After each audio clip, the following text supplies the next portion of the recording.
Raybag breaking.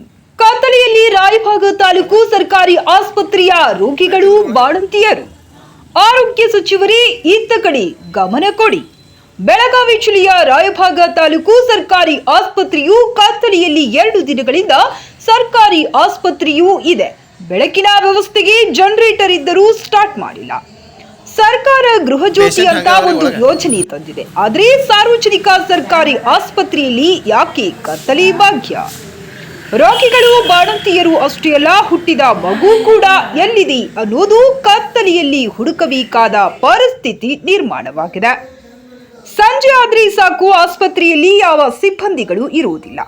ಸರ್ಕಾರ generator ವ್ಯವಸ್ಥೆಗೆ ಹಣ ಕೊಟ್ಟರೂ ಸ್ಟಾರ್ಟ್ ಮಾಡದೆ ಸರ್ಕಾರಿ ಆಸ್ಪತ್ರೆಯನ್ನು ಕತ್ತಲೆಯಲ್ಲಿ ತಳ್ಳಿದ ವೈದ್ಯಾಧಿಕಾರಿ RH ರಂಗಣ್ಣವರ್. ಸರ್ಕಾರಿ ಆಸ್ಪತ್ರೆಗೆ ಬರುವ ಅನುದಾನ ಏನಾಗುತ್ತಿದೆ? ಜನರೇಟರ್ ಸ್ಟಾರ್ಟ್ಗೆ ಹಣ ಇಲ್ವಾ? ಅಥವಾ ಕತ್ತಲೆಯಲ್ಲಿ ಇರಬೇಕಾ ರೋಗಿಗಳು ಬಾಣಂತಿಯರು? ಇದನ್ನೆಲ್ಲ ಕೇಳೋಕೆ ಅಲ್ಲಿ ಯಾವ ಸಿಬ್ಬಂದಿಗಳೂ ಇಲ್ಲ. ರಾಯಭಾಗ ಸರ್ಕಾರಿ ಆಸ್ಪತ್ರೆಯು ಸಂಜೆ ಆದರೆ ಸಾಕು ಭೂತದ ಮನೆಯಂತಾಗಿದೆ. ಪ್ರತಿನಿಧಿ ರಾಕೇಶ್ ನಸಲಾಪುರೆ. ಕರೆಂಟ್ ಇಲ್ರಿ ಜನರೇಟರ್ ಚಾಲು ಮಾಡಿಲ್ರಿ ಜನರೇಟರ್ ಚಾಲು ಮಾಡಿಲ್ರಿ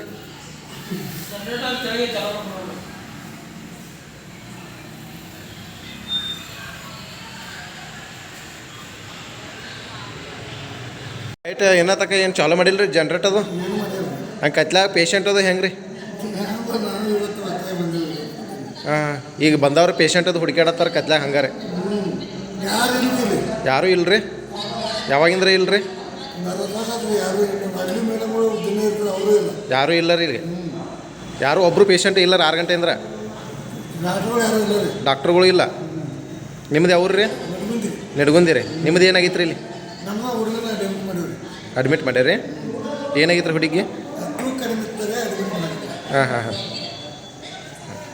ರಾಯಭಾಗ ತಾಲೂಕು ಸಾರ್ವಜನಿಕ ಆಸ್ಪತ್ರೆ ಒಳಗೆ ಇರ್ತಕ್ಕಂಥ ಸಮಸ್ಯೆ ಅಂದ್ರೆ ಸರ, ಈಗ 4-5 ದಿವಸ ಆಯಿತು ಕರೆಂಟ್ ಪ್ರಾಬ್ಲಮ್ ಇರೋದರಿಂದ ಇಷ್ಟು 3-4 ಜನರೇಟರ್ ಇದ್ರೂ ಕೂಡ ಈ ಆಸ್ಪತ್ರೆ ಒಳಗೆ ದೇವ್ ಭೂತ ಬಂಗ್ಲೆ ಹಂಗೆ ಐತೆ ಅಂತ ನಾವು ಹೇಳಕ್ಕೆ ಇಷ್ಟಪಡ್ತೀವಿ ರೀ. ಮತ್ತು ಇಲ್ಲಿ ನಮ್ಮ ಏನು ಬಡವರ ಆಸ್ಪತ್ರೆಗೆ ಬರ್ತಾರಲ್ಲ, ಅವ್ರಿಗೆ ಯಾವುದೇ ಸೌಕರ್ಯ ಅನ್ನೋದು ಏನೂ ಇಲ್ಲ ರೀ. ಇಲ್ಲಿ ಡಿಲಿವರಿ ಪೇಷಂಟ್ಗಾಗಲಿ ಬಿಸಿನೀರು ಇಲ್ಲರಿ. ಮುಂದೆ ಡಿಲಿವರಿ ಪೇಷಂಟ್ಗೆ ಏನು ಊಟ ವ್ಯವಸ್ಥೆ ಅದು ಏನು ರೀ ಕೊಡ್ತಾರಲ್ಲ, ಅದು ಏನೂ ಇಲ್ಲ. ಮತ್ತು ಇಲ್ಲಿ ವಾಷಿಂಗ್ ಮಿಷಿನ್ ಇದ್ರೂ ಕೂಡ ಯೂಸ್ ಇಲ್ಲ. ಇಷ್ಟೆಲ್ಲ ಜನರೇಟರ್ ಇದ್ದರೂ ಕೂಡ ಯಾಕೆ ಇದನ್ನು ಕರೆಂಟ್ ಕೊಡ್ತಿಲ್ಲ ಇವರು? ಇಷ್ಟೆಲ್ಲ ಜನರೇಟರ್ ಇದ್ರೂ ಕೂಡ ಯಾಕೆ ಕೊಡ್ತಿಲ್ಲ ಅಂದ್ರೆ ನಮಗೇನು ಅನಿಸ್ತೈತಿ ಗೊತ್ತೇನ್ರಿ, ಈ ಜನರೇಟರ್ಗಳಿಗೆ ಏನು ಡೀಸೆಲ್ ಕೊಡ್ತಾರಲ್ಲ, ಅವ್ರ ಗಾಡಿಗಳಿಗೆ ಯೂಸ್ ಮಾಡ್ತಾರೆ. ಆಮೇಲೆ ವೈಯಕ್ತಿಕ ಅನ್ನೋ ವಿಚಾರ ನಮ್ಮದು ಐತೆ ನೋಡ್ರಿ ಸರ್. ಇವಾಗ ಸರ್ಕಾರ ಸಂಬಳ ಕೊಡ್ಬೇಕು, ಮತ್ತೆ ಯಾಕೆ ಇದ್ರ ಮ್ಯಾಕೆ ಕಣ್ಣು ಹಾಕ್ತಾರೆ ಅವರು? ಸರ್, ಸರ್ಕಾರ ಸಂಬಳ ಕೊಡ್ತಿದ್ರೆ ಆದರೆ ಗಿಂಬಳ ಕೊಡೋದಿಲ್ಲರಲ್ಲ, ಗಿಂಬಳಿಗೆ ಆಸೆಗೋಸ್ಕರ ಈ ರೀತಿ ಮಾಡಿ. ಸರ್, ಈಗ ಒಂದು ಕೆಲವೊಂದು ಇವ್ರ ಬಗ್ಗೆ ಮೇಲಧಿಕಾರಿಗಳಿಗೂ ಹೋಗ್ಯಾವು, ಅವರು ವಿಸಿಟ್ ಬಂದಿರಂತ. ಅವರು ಆಗಲಿಲ್ಲ ಅದು. ಸರ್, ನಿಮಗೊಂದು ವಿಷಯನ ಹೇಳಕ್ಕೆ ಇಷ್ಟಪಡ್ತೇನೆ. ಇವರ ಏನ್ರಿ, ಇದು ಹೆಸರಿಗೆ ಮಾತ್ರ ಸಾರ್ವಜನಿಕ ಆಸ್ಪತ್ರೆ, ಆದ್ರೆ ಇಲ್ಲಿ ಇರ್ತಕ್ಕಂಥದ್ದೆಲ್ಲ ಪೇಷಂಟ್ಗಳ ಕಡೆಯಿಂದ ದುಡ್ಡು ತೊಗೋದು.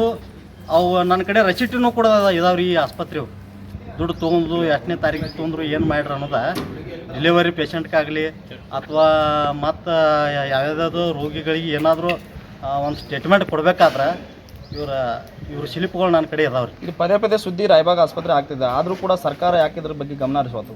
ಅಲ್ರಿ ಸರ್, ಸರ್ಕಾರ ಗಮನ ಹರ್ಸಕ್ಕೆ ಸರ್ಕಾರ ನಮಗೇನು ಈ ಸರ್ಕಾರ ಏನು ನಿರ್ಲಕ್ಷ್ಯ ಯಾಕೆ ಮಾಡಾಕೈತಿ ಅನ್ನೋದು ತಿಳಿವತ್ರಿ. ನಿನ್ನೆ ರಾತ್ರಿ ಎಷ್ಟು ಗಂಟೆ ಕತ್ಲೆ ಕೋಣೆಯಲ್ಲಿ ಎಲ್ಲ ನಿನ್ನೆ ರಾತ್ರಿ ನೋಡ್ರಿ ಕತ್ಲೆ ಕೋಣೆಯಲ್ಲಿ ಒಂದು ಬರೋಬ್ಬರಿ ಇಲ್ಲ ಅಂದ್ರೂ 1 ತಾಸುವರೆಗೆ ಕರೆಂಟ್ ಇಲ್ಲಾಗಿತ್ತು. ಮಕ್ಕಳು ಕಳ್ತನ ಆಗುವಂತ ಸಂಭವ ಬಹಳಷ್ಟು ಎಲ್ಲ ಕಡೆ. ಹೌದ್ರಿ, ಈಗ ಈಗ ಕರೆಂಟ್ ವ್ಯವಸ್ಥೆ ಇಲ್ಲ ಅಂದ್ರೆ ಮಕ್ಕಳು ಕಳ್ತನ ಆಗೋದು ಸಹಜವಾಗಿರಿ. ಇಲ್ಲ, ಈಗ ಆರೋಗ್ಯ ಸಚಿವರಿಗೆ ಏನಂತ ಸರ್, ಆರೋಗ್ಯ ಸಚಿವರಿಗೆ ನಾವು ಏನು ಹೇಳೋದು ಗೊತ್ತೇನ್ರಿ, ಇಂಥ ತಾಲೂಕಿನಲ್ಲಿ ಇರ್ತಕ್ಕಂಥದ್ದು ಸಾರ್ವಜನಿಕ ಆಸ್ಪತ್ರೆ ಒಳಗೆ ಈ ರೀತಿ ಆಗೋದ್ರಿಂದ ಅವ್ರಿಗೇನು ನಾಚಿಕೆದು ಬರಾಕದಿತ್ತು ಇಲ್ಲೋ ನನಗೆ ಗೊತ್ತಾಗತ್ರಿ ಯಾರಿಗ್ರಿ ಸರ್ಕಾರಕ್ಕೆ. ಈ ಸರ್ಕಾರದವ್ರ ಯಾಕೆ ಈ ರೀತಿ ಮಾಡಾಕ್ತಾರೋ, ಯಾಕೆ ನಿರ್ಲಕ್ಷ್ಯ ವಹಿಸತ್ತಾರೋ ಏನು ಅನ್ನೋದು ನಮಗೆ ಗೊತ್ತಾಗ್ವತ್ತ. ಮೇಲಿನ ಅಧಿಕಾರಿಗಳು ಏನು ಕ್ರಮ ಆಗ್ತಗೋರು ಅವ್ರಿಗೆ ಯಾಕೆ ಸರ್ ಸುದ್ದಿಯಾಗಿದೆ ನಮಗೇನು ಅನಿಸಿ ಗೊತ್ತೇನ್ರಿ, ಇವ್ರಿಗೆ ಅವ್ರಿಗೂ ಏನ್ರಿ ಇವ್ರಿಗೆ ಗಿಂಬಳ ಕೊಡ್ತಿರ್ಬೇಕು ಅನಿಸ್ತೈತ್ರಿ. ಮತ್ತು ಗೃಹ ಜ್ಯೋತಿ ಅನ್ನುವಂಥದ್ದು ಒಂದು ಯೋಜನೆ ಸರ್ಕಾರ ತೊಗೊಂಡು ಬಂದೈತಿ, ಆದರೂ ಕೂಡ ಸರ್ಕಾರಿ ಆಸ್ಪತ್ರೆ ಒಳಗೆ ಯಾಕೆ ಕತ್ತಲೆ ಬಗ್ಗೆ ಐತಿ ಸರ? ಯಾವುದೋ ಯೋಜನೆ ತೊಗೊಂಡು ಬಂದ್ರೂ ಈ ಸರ್ಕಾರಕ್ಕೆ ಇದು ಲುಚ್ಚ ಸರ್ಕಾರ ಅನಿಸ್ತೈತಿ ನನಗೆ. ತಮ್ಮ ಹೆಸರು? ನನ್ನ ಹೆಸರು ಉತ್ತಮ್ ಕಾಂಬ್ಳೆ ಅಂತ ರೀ, ರಿಪಬ್ಲಿಕನ್ ಸೇನಾ ರಾಜ್ಯ ಪ್ರಧಾನ ಕಾರ್ಯದರ್ಶಿ.